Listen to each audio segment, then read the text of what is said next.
प्यारे विद्यार्थियों, साथियों, आज हम बात करेंगे ब्रिटिश मंत्रिमंडल व संसद का संबंध। अर्थात आज की क्लास में हम वास्तव में ब्रिटेन में जो संसदात्मक शासन प्रणाली अपनाई गई है, इसी ही बात के प्रकाश में आज का लेक्चर मैंने आपके लिए तैयार किया है। अर्थात चूंकि सरकार के 3 अंग होते हैं, व्यवस्थापिका, कार्यपालिका, न्यायपालिका। भाई, न्यायपालिका की तो कुछ अपवादों को छोड़कर सभी देशों में स्वतंत्र रूप में व्यवस्था की जाती है। बच गए सरकार के 2 अंग, कार्यपालिका और व्यवस्थापिका। तो कार्यपालिका और व्यवस्थापिका के आपसी संबंध कैसे होंगे, इस आधार पर पूरी दुनिया में मुख्यतः 2 प्रकार की शासन प्रणालियां उभरकर सामने आती है। कौन कौन सी? संसदात्मक शासन प्रणाली, अध्यक्षात्मक शासन प्रणाली। ब्रिटेन में कौन सी प्रणाली अपनाई गई है? संसदात्मक शासन प्रणाली। भाई, ब्रिटेन ही संसदात्मक शासन प्रणाली का जनक जननी है। ब्रिटेन ही सभी संविधानों की जननी है। ब्रिटेन ही सभी मंत्रिमंडलों की जननी है। ब्रिटेन ही प्रधानमंत्री पद की जननी है। तो ऐसी स्थिति में क्या ब्रिटेन के संविधान को गंभीरता से नहीं समझना चाहिए? यस। दूसरी बात, या तो कार्यपालिका और व्यवस्थापिका में घनिष्ठ संबंध होगा जैसा कि ब्रिटेन में है, या फिर कार्यपालिका और व्यवस्थापिका में कोई संबंध नहीं होगा, जो कि संयुक्त राज्य अमेरिका में है। अर्थात संयुक्त राज्य अमेरिका में अध्यक्षात्मक शासन प्रणाली है। पूरी दुनिया में अध्यक्षात्मक शासन प्रणाली का सर्वश्रेष्ठ उदाहरण संयुक्त राज्य अमेरिका ही है। वहाँ कार्यपालिका और व्यवस्थापिका का घनिष्ठ संबंध नहीं है। अमेरिका में कार्यपालिका व्यवस्थापिका में से नहीं निकलती है। अमेरिका में कार्यपालिका व्यवस्थापिका के प्रति मीन्स वहाँ की व्यवस्थापिका का नाम कांग्रेस है। कार्यपालिका व्यवस्थापिका के प्रति उत्तरदायी नहीं होती है। वास्तविक रूप में अमेरिका में व्यवस्थापिका कार्यपालिका का समय से पहले पद छोड़ने के लिए बाध्य भी नहीं कर सकती है। मतलब अमेरिका में व्यवस्थापिका कार्यपालिका के विरुद्ध अविश्वास प्रस्ताव नहीं ला सकती है। अमेरिका में वास्तविक रूप में कार्यपालिका भी समय से पहले वहां की व्यवस्थापिका अर्थात कांग्रेस का विघटन नहीं करा सकती है। तो या तो कार्यपालिका और व्यवस्थापिका में घनिष्ठ संबंध होगा, घनिष्ठ संबंध है तो वो संसदात्मक शासन प्रणाली है, जैसा कि ब्रिटेन में है। मैं आपको समझाऊंगा कैसे है इनमें घनिष्ठ संबंध।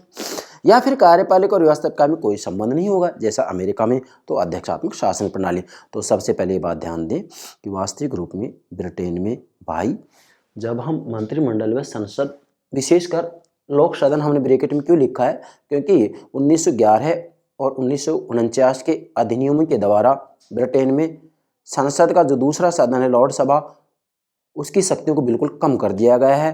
ब्रिटेन का जो दूसरा सदन है लॉर्ड सभा, वह एक शक्तिहीन सदन है, वास्तव में एक विलंबकारी सदन के रूप में शेष रह गया है। इसलिए वहाँ संसद का तात्पर्य भाई लोक सदन से ही लिया जाता है। क्यों? क्योंकि लोक सदन ही शक्तिशाली है, जबकि लॉर्ड सभा एक शक्तिहीन सदन है। इसलिए मैंने ब्रैकेट में लिखा है। तो यहाँ संसद और मंत्रिमंडल ये क्या संबंध है, ये तो क्लियर है। संसदात्मक शासन प्रणाली में सरकार के दोनों अंग, भाई मंत्रिमंडल राजनीतिक कार्यपालिका, संसद है ही व्यवस्थापिका।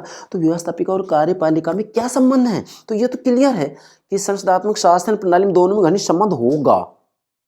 कैसे होगा मैं आपको समझाऊंगा। तो सर्वप्रथम मेरे प्राण से प्यारे विद्यार्थी, प्रतिदिन मैं आपके लिए जो एक लेक्चर तैयार करता हूं भाई, इसकी जानकारी आपको प्राप्त हो, इसके लिए हमारे यूट्यूब चैनल को सब्सक्राइब अवश्य कीजिएगा। आशा करता हूँ आपने सब्सक्राइब कर दिया होगा। Thank you very much, thank you very much. ध्यान दें, मैं बहुत अच्छे तरीके से ये दोनों बातें समझाऊंगा आपको कि भाई मंत्रिमंडल और संसद में आखिर क्या संबंध है ब्रिटेन में। और देखो, ये जो मैं ब्रिटेन के बारे में समझा रहा हूँ ना, यही बात भारत पर भी लागू होगी। क्यों? क्योंकि भारत में भी संसदात्मक शासन प्रणाली को अपनाया गया है। अगर तुलनात्मक राजनीति के विद्यार्थी हैं आप, तो आप पूरी दुनिया में जहां कहीं भी संसदात्मक शासन प्रणाली अपनाई गई है, ये सब बातें उन पर भी लागू होंगी, कुछ अपवादों को छोड़ करके। ठीक है, मगर हम किसकी बात कर रहे हैं? ब्रिटेन की। अब देखिएगा, सबसे पहले तो इसमें 2 बातें आपको समझनी है कि भाई मंत्रिमंडल आखिर कहते किसे हैं और संसद का क्या अर्थ है, संसद कहते किसे? मैंने देखा है कि मैं स्नातकोत्तर स्तर के विद्यार्थियों को जब पढ़ाता हूँ तो उनसे पूछ बैठता हूँ कि भाई मंत्रिमंडल का क्या आप मुझे अर्थ बता सकते हैं? बोला नहीं सर इतना तो नहीं जानते। संसद क्या है क्या बता सकते हैं? बोला नहीं सर इतना भी नहीं जानते।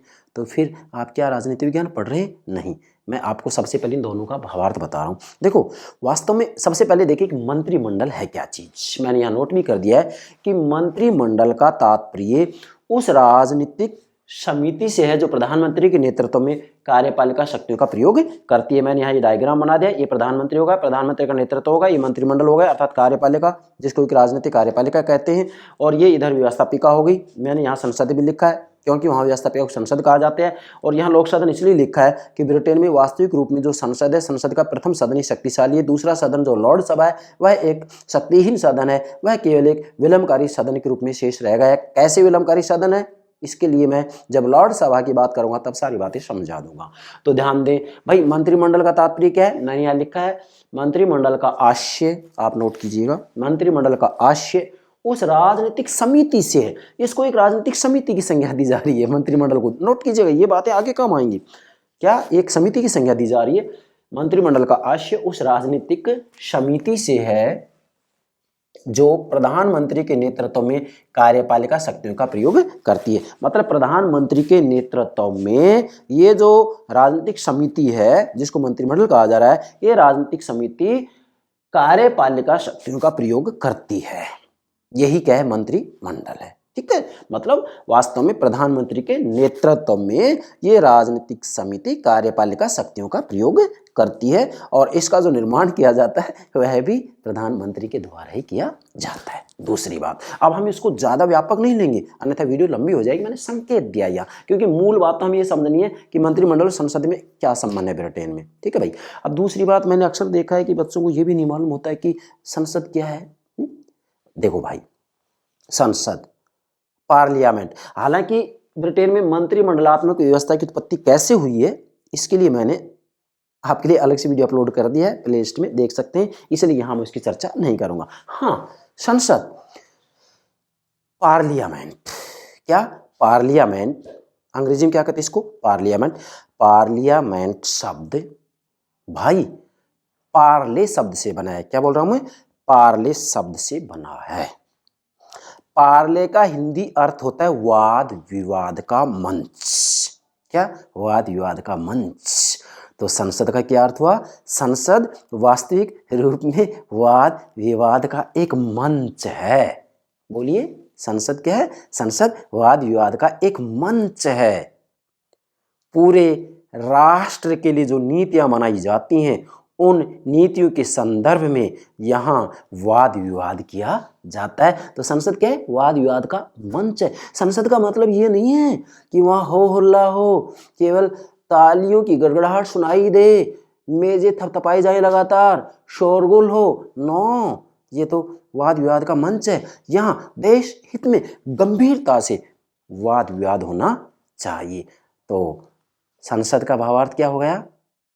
यह एक वाद विवाद का मंच है। बस इतना ध्यान रखें, बाकी जो लंबी बातें मैं आपके लिए लगातार जो है वीडियो अपलोड करता रहूँगा, सारी बातें समझा देंगे। अब मूल बात हमें समझनी है कि मंत्रिमंडल संसद में क्या संबंध है। मैं फिर बता रहा हूँ, यहाँ संसद का मतलब केवल लोक सदन से ले रहे हैं। क्यों? क्योंकि लॉर्ड सभा तो वैसे ही शक्तिहीन है भाई। 1911 और 1949 के संसदीय अधिनियम के द्वारा ब्रिटेन में लॉर्ड सभा रूपी चिड़िया के पंखों को कुतर दिया गया।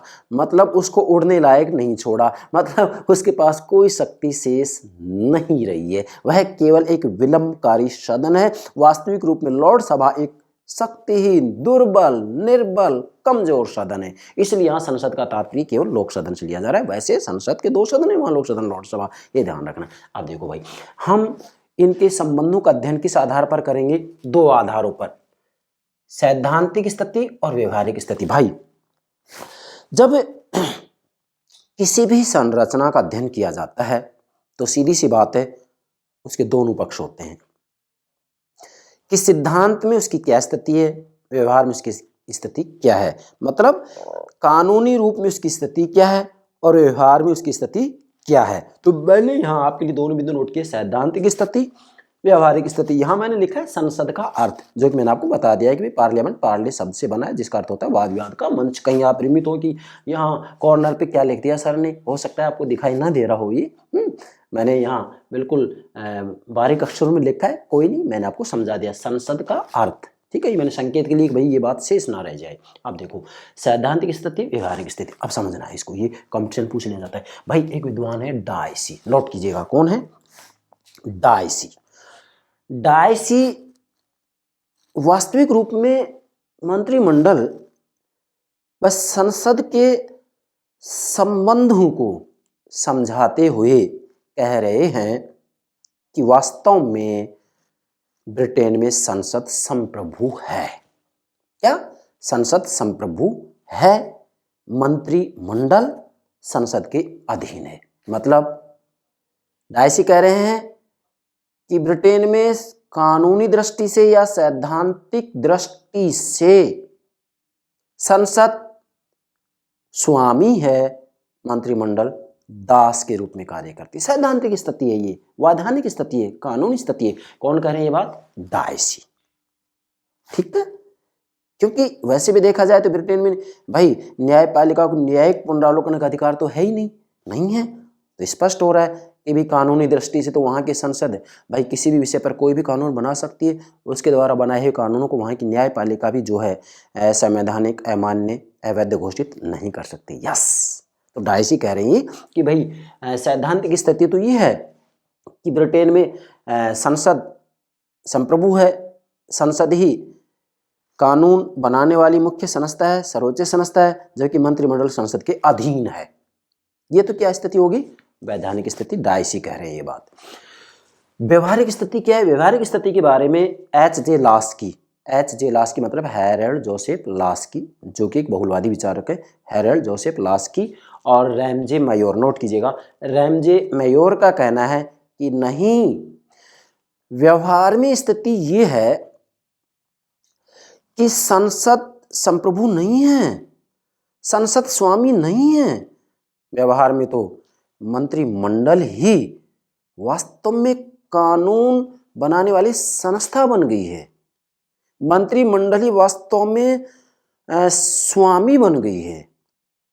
संसद तो पूर्ण रूप में मंत्रिमंडल के अधीन रहती है, मंत्रिमंडल ही सभी संस्थाओं को अपने अधीन रखती है, सब संस्थाओं को अपने अधीन रखती है।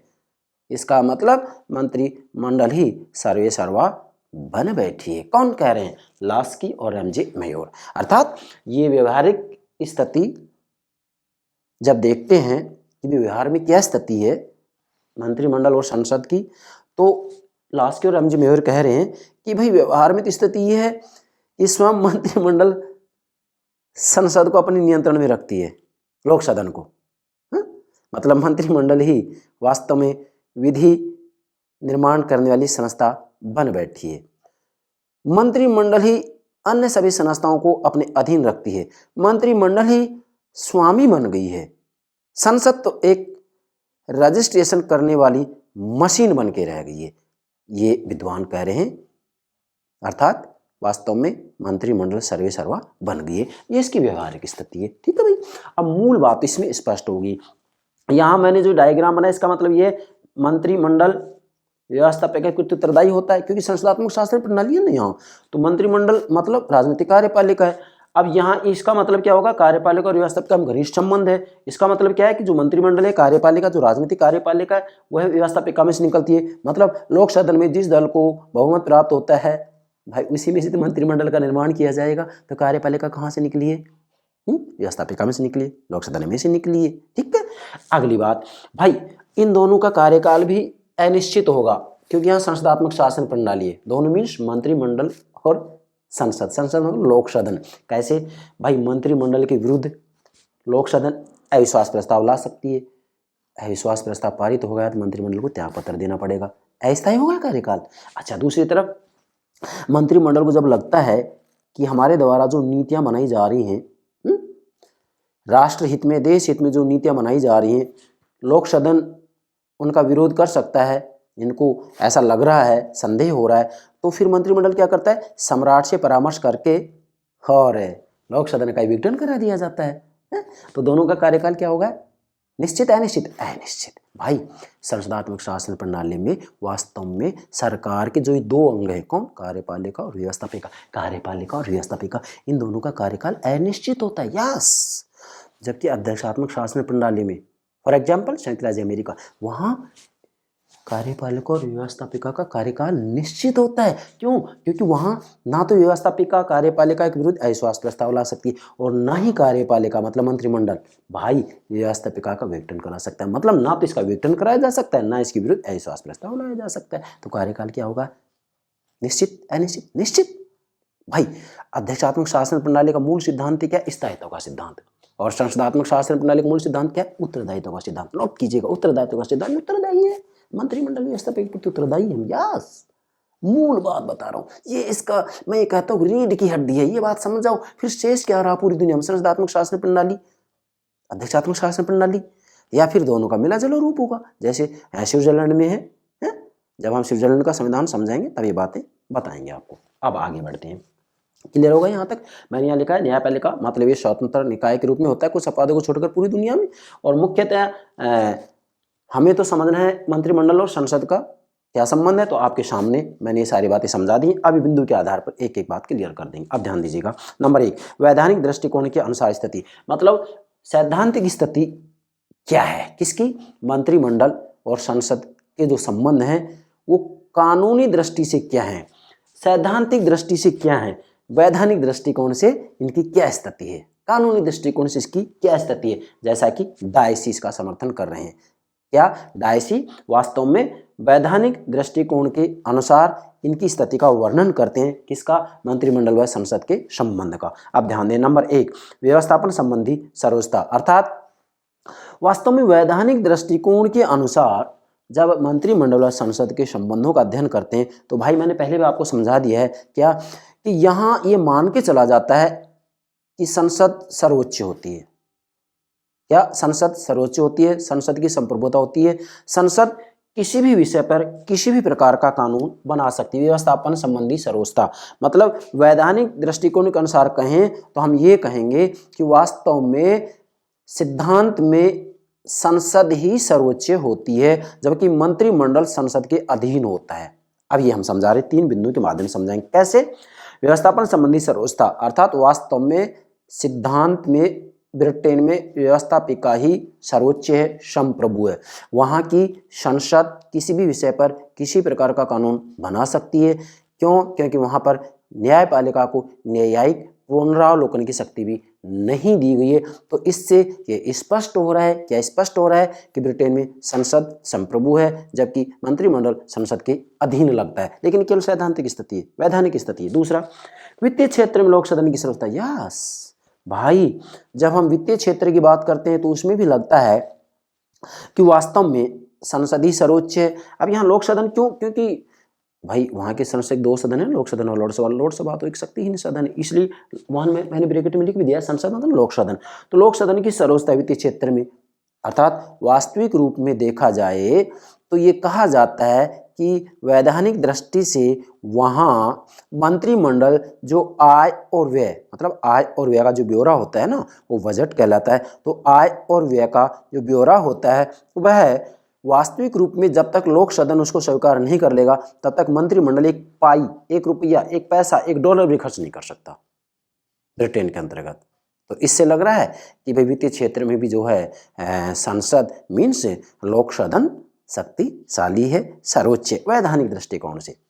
सैद्धांतिक स्थिति के अनुसार कि सैद्धांतिक स्थिति क्या है, मतलब संसद शक्तिशाली है, मंत्रिमंडल तो सिद्धांत में वहाँ संसद शक्तिशाली है, संसद संप्रभु है, संसद स्वामी है, मंत्रिमंडल संसद के अधीन है। मूल बात यही है। अब बिंदु के आधार पर सारी बात क्लियर हो जाएगी। तीसरा क्या है? कार्यपालिका पर नियंत्रण संबंधी सर्वोच्चता। अब ध्यान दें, कार्यपालिका पर नियंत्रण संबंधी सर्वोच्चता भाई वैधानिक दृष्टिकोण से यदि हम देखते हैं तो ब्रिटेन में कार्यपालिका पर भी जो है नियंत्रण रखती है। कौन? संसद। संसद मतलब लोक सदन। क्यों? क्योंकि राज्यसभा सक 3 सदन है, तो लोक सदन ही नियंत्रण रखे। किस पर? मंत्रिमंडल पर। इसलिए बिंदु बनाए हुए कार्यपालिका पर नियंत्रण संबंधी सर्वोच्चता। अब भाई कार्यपालिका के ऊपर ये जो नियंत्रण रखती है संसद या लोक सदन, कैसे रखती है? मैंने यहाँ लिखा है निम्न साधनों के आधार पर मंत्रिमंडल पर लोक सदन नियंत्रण रखता है। मतलब मंत्रिमंडल पर लोक सदन संसद नियंत्रण कैसे रखती है? क्यों? क्योंकि वैधानिक दृष्टिकोण के अनुसार हमने ये कह दिया है आपको, डायशी भी कह रहे हैं कि भाई यहाँ जब मंत्रिमंडल और संसद के आपसी संबंधों का अध्ययन किया जाता है तो संसद सर्वोच्च है, संसद शक्तिशाली है, संसद स्वामी है, मंत्रिमंडल संसद के अधीन है। मूल बात तो ये है इसकी, किसकी? वैधानिक दृष्टिकोण के अनुसार स्थिति, मतलब मंत्रिमंडल और संसद की जो आपसी संबंध है उनकी वैधानिक दृष्टिकोण के अनुसार क्या स्थिति है। तो स्पष्ट हो गया कि वैधानिक दृष्टिकोण के अनुसार संसद संप्रभु है, सर्वोच्च है, शक्तिशाली है, संसद स्वामी है, मंत्रिमंडल संसद के अधीन है। अब देखें कौन कौन से साधनों के आधार पर लोक सदन मंत्रिमंडल पर नियंत्रण रखता है। यही बातें आपको भारत में देखने के लिए मिलेंगी, क्योंकि भारत में भी तो संसदात्मक शासन प्रणाली है। डियर स्टूडेंट समझिएगा। देखें नंबर 1 प्रश्न। प्रश्न के आधार पर लोक सदन मंत्रिमंडल पर नियंत्रण रखता है। कैसे? ये व्यवस्थापिका होगी, लोक सदन हो गया, मंत्रिमंडल। देखो यहां क्या होगा कि जो ये मंत्रिमंडल के सदस्य होते हैं, मंत्री, इन मंत्रियों से लोक सदन में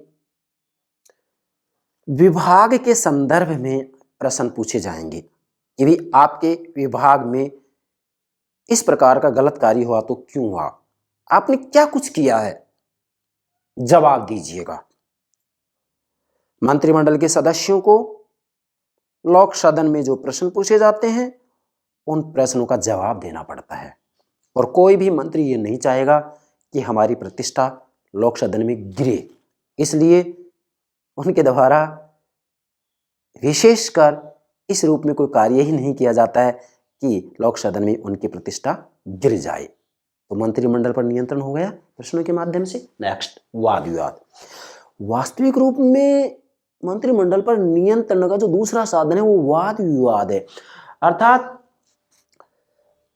मंत्रिमंडल के द्वारा जो नीतियां तय की जा रही है उन नीतियों के ऊपर लोक सदन में वाद विवाद होता है।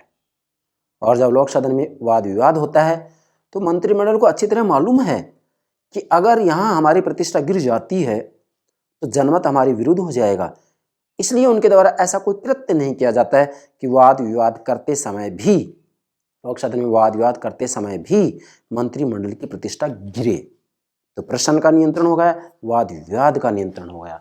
अगला है निंदात्मक प्रस्ताव। भाई मंत्रिमंडल पर वास्तविक रूप में लोक सदन के द्वारा निंदात्मक प्रस्ताव के आधार पर भी नियंत्रण रखा जाता है। कैसे? यहां वास्तव में किसी मंत्री विशेष के द्वारा जो कार्य किया जा रहा है उस कार्य की निंदा के रूप में भी प्रस्ताव रखा जाता है, और कोई भी मंत्री ये नहीं चाहता कि हमारे विरुद्ध कोई निंदात्मक प्रस्ताव पारित हो, इसलिए मंत्रिमंडल के सदस्य सजग होकर, सचेत होकर के कार्य करते हैं। अगला कार्य स्थगन का प्रस्ताव। कार्य स्थगन के प्रस्ताव के द्वारा भी जो है मंत्रिमंडल पर लोक सदन के द्वारा नियंत्रण रखा जाता है। कैसे? इसका क्या मतलब होगा? देखो भाई, कार्य स्थगन का प्रस्ताव वास्तविक रूप में, इसको समझे थोड़ा, लोक सदन के किसी भी सदस्य के द्वारा प्रस्तुत किया जा सकता है। नंबर 1 बात, लोक सदन के किसी भी सदस्य द्वारा प्रस्तुत किया जा सकता है, और 40 सदस्यों का यदि समर्थन मिल जाता है तो ऐसी स्थिति में कार्य स्थगन का प्रस्ताव स्वीकार कर लिया जाता है। वास्तव में कार्य स्थगन का प्रस्ताव अविश्वास प्रस्ताव का ही पूर्व रूप है, और यहां लोक सदन में किसी विषय पर जो वाद विवाद चल रहा है उस वाद विवाद को समाप्त करवाकर मूल विषय पर, जिस विषय के लिए प्रस्ताव रखा जा रहा है, उस प्रस्ताव के ऊपर वाद विवाद करवाया जाता है। अर्थात उस समय जो कार्य चल रहा है उस कार्य को स्थगित करवा करके और जो देश हित में, राष्ट्र हित में मूल विषय लाया जा रहा है, उस मूल विषय के ऊपर जो है कार्य प्रारंभ करवाया जाता है। इसे ही कहते हैं कार्य स्थगन का प्रस्ताव, जो कि अविश्वास प्रस्ताव का ही पूर्व रूप है। अगली बात, कटौती प्रस्ताव। भाई मंत्रिमंडल पर कटौती प्रस्ताव के द्वारा भी लोकसभा नियंत्रण रखती है। वास्तव में कटौती प्रस्ताव में विशेषकर मंत्रियों के वेतन में कटौती करने के संदर्भ में प्रस्ताव लाया जाता है।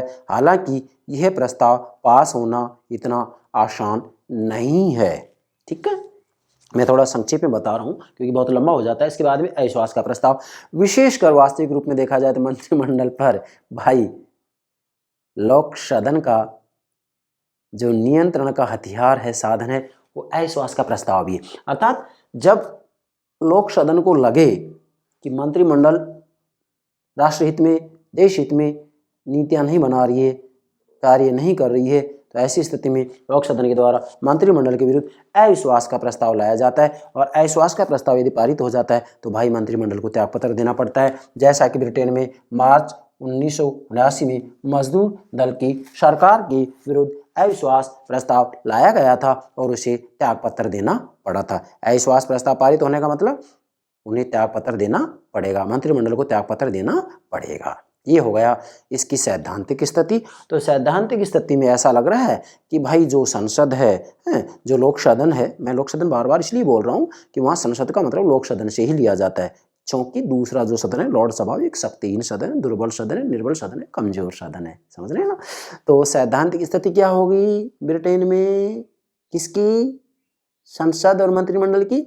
सैद्धांतिक स्थिति ये है कि संसद सर्वोच्च है, संसद संप्रभु है, संसद शक्तिशाली है, संसद स्वामी है, मंत्रिमंडल संसद के अधीन है। ये सिद्धांत में स्थिति है इन दोनों के संबंध की। अब देखें इसका दूसरा पार्ट लेते, व्यवहार में क्या स्थिति है। व्यवहार में मंत्रिमंडल और संसद के जो संबंध हैं, व्यवहार में क्या स्थिति है, मैंने यहाँ नोट भी कर दिया। व्यवहारिक स्थिति लास्ट की ओर रंजीब मेयर बताते हैं। क्या बताते हैं कि व्यवहार में स्थिति है कि संसद सर्वोच्च है ही नहीं, संसद स्वामी है ही नहीं। व्यवहार में तो मंत्रिमंडल सर्वोच्च बन गया है। व्यवहार में तो मंत्रिमंडल ने सभी संस्थाओं को अपने अधीन कर लिया है। व्यवहार में तो मंत्रिमंडल ही स्वामी बन गया है। व्यवहार में तो संसद मंत्रिमंडल के अधीन है। व्यवहार में तो देखा जाए तो संसद एक रजिस्ट्रेशन करने वाली मशीन मात्र बन के रह गई है।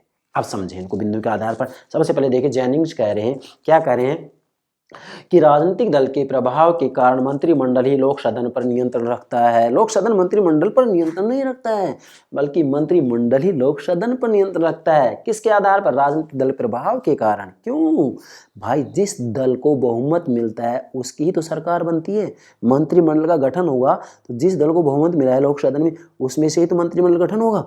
तो वहां ब्रिटेन में राजनीतिक दल का कठोर अनुशासन है। तो वास्तविक रूप में मंत्रिमंडल ही लोक सदन पर नियंत्रण रखता है। कैसे? क्योंकि मंत्रिमंडल को यदि ये लग गया कि लोक सदन हमारी नीतियों का समर्थन नहीं करेगी तो वास्तविक रूप में मंत्रिमंडल सम्राट से परामर्श करके लोक सदन का विघटन करा देता है। और लोक सदन नहीं चाहेगा कि हमारा विघटन कराया जाए। क्यों?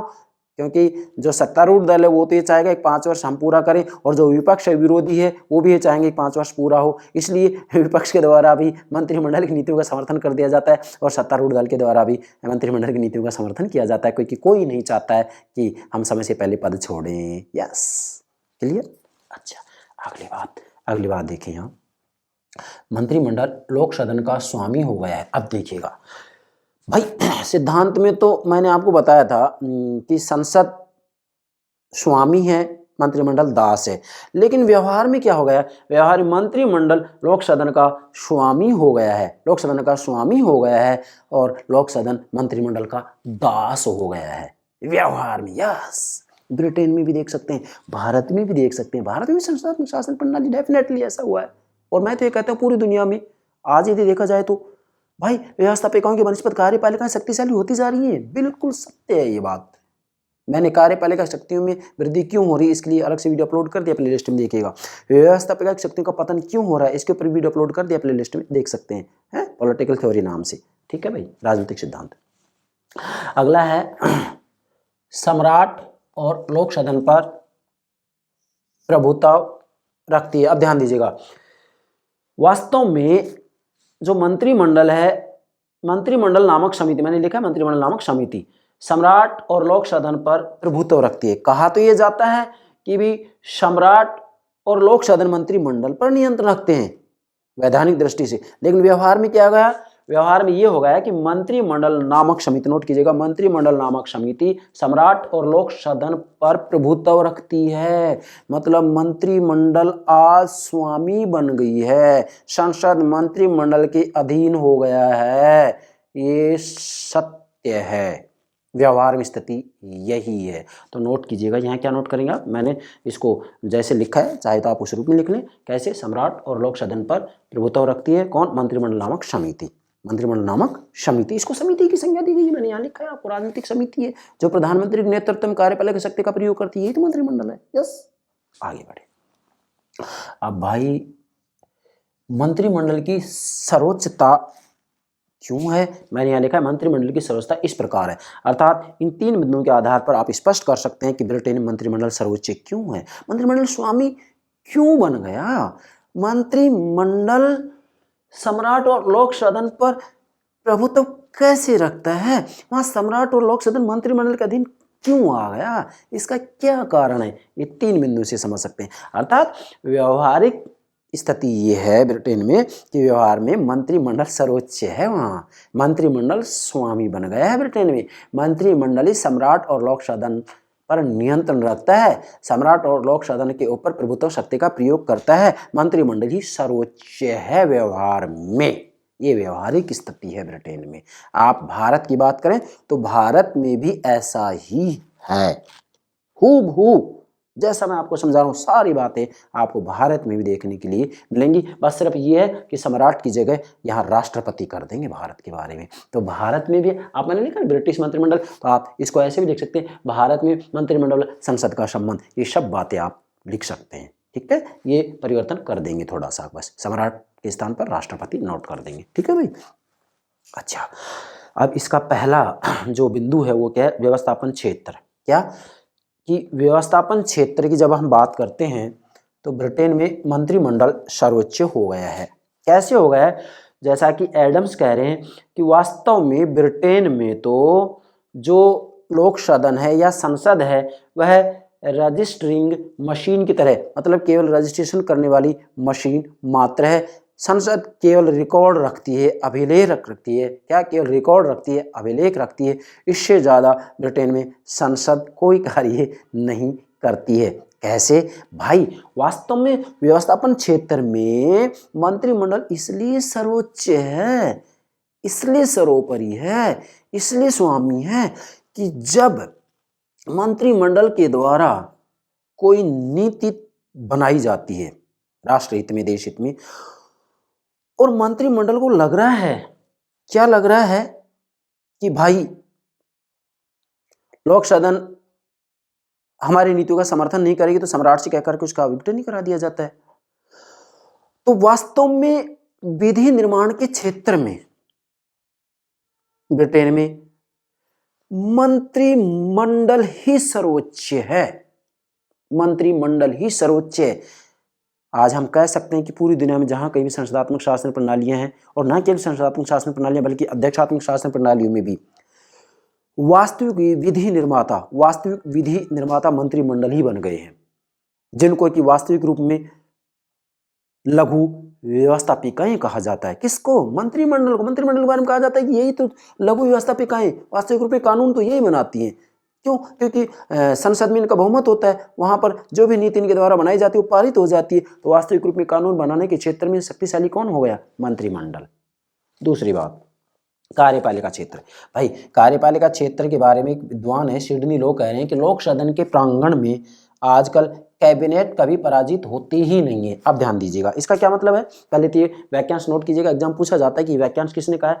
तो कार्यपालिका के क्षेत्र में भी मंत्रिमंडल शक्तिशाली। कैसे भाई, यहां मैंने लिखा है लोक सदन के प्रांगण में आजकल कैबिनेट, मंत्रिमंडल कभी पराजित होते ही नहीं है। क्यों, क्योंकि मंत्रिमंडल ये मौका ही नहीं देती है।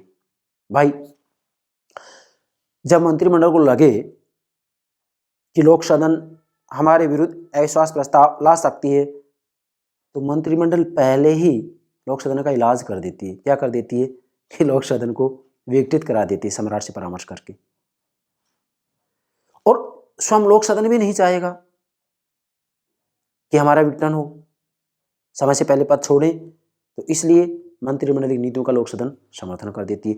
तो वास्तविक रूप में कार्यपालिका क्षेत्र की यदि बात की जाए तो भाई मंत्रिमंडल ही सर्वोपरि है।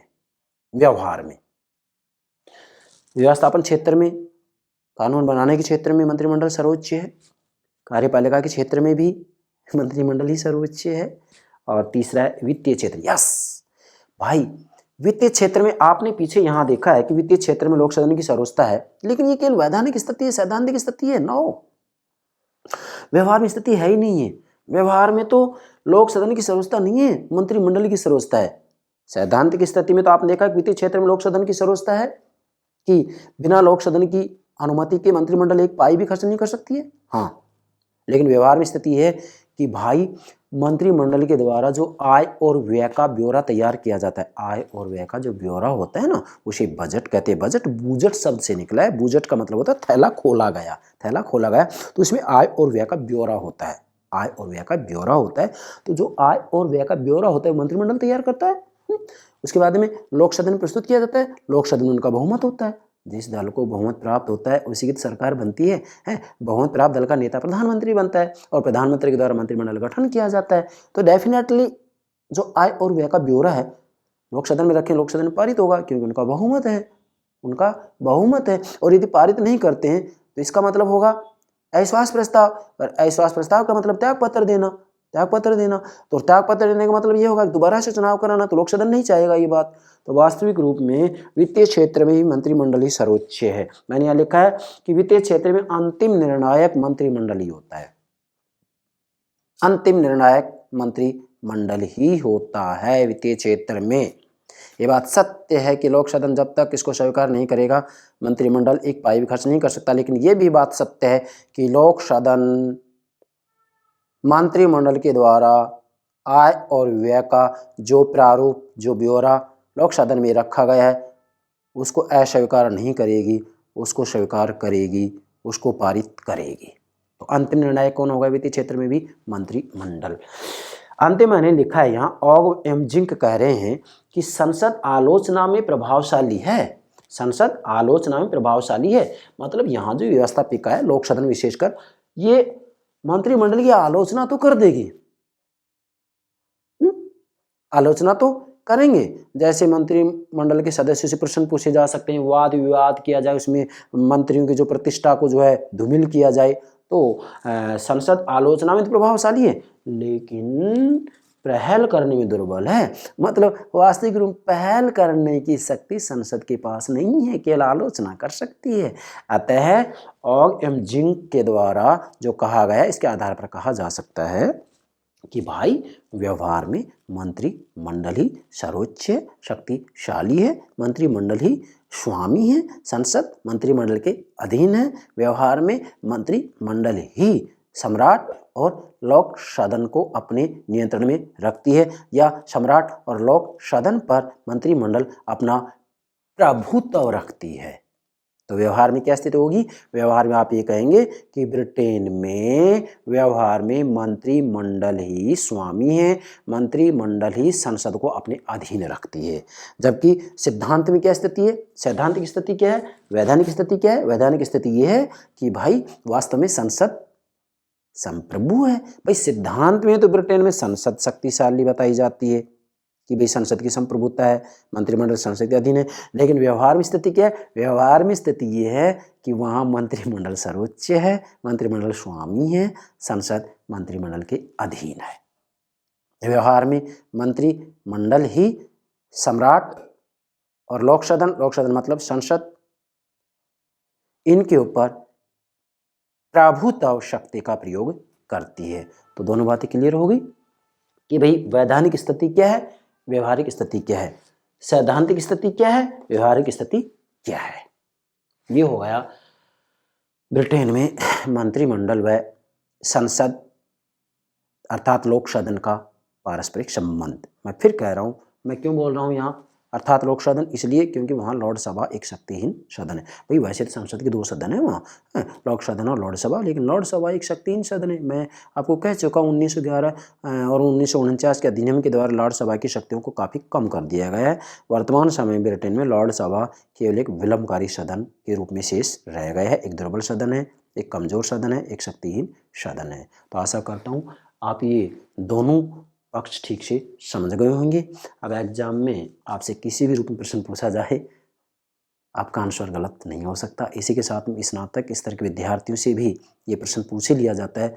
और हम विशेषकर भारत के संदर्भ में बात करें तो भी भारत के संदर्भ में आपसे पूछा जाए कि भारत में मंत्रिमंडल व संसद, विशेषकर लोकसभा, क्योंकि राज्यसभा लोकसभा की बनस्पत शक्तिहीन सदन है, तो इन दोनों की क्या संबंध है भारत में भी। आप भारत में भी मंत्रिमंडल मतलब राजनीतिक कार्यपालिका और संसद, इन दोनों के पारस्परिक संबंधों का अध्ययन इन्हीं 2 पक्षों के आधार पर, इन्हीं 2 बिंदुओं के आधार पर अध्ययन कर सकते हैं, समझा सकते हैं। आपको कतई परेशानी नहीं आएगी। ठीक है, आशा करता हूँ बहुत अच्छे तरीके से समझ गए होंगे आप ये संबंध। Thank you very much. Thank you very much.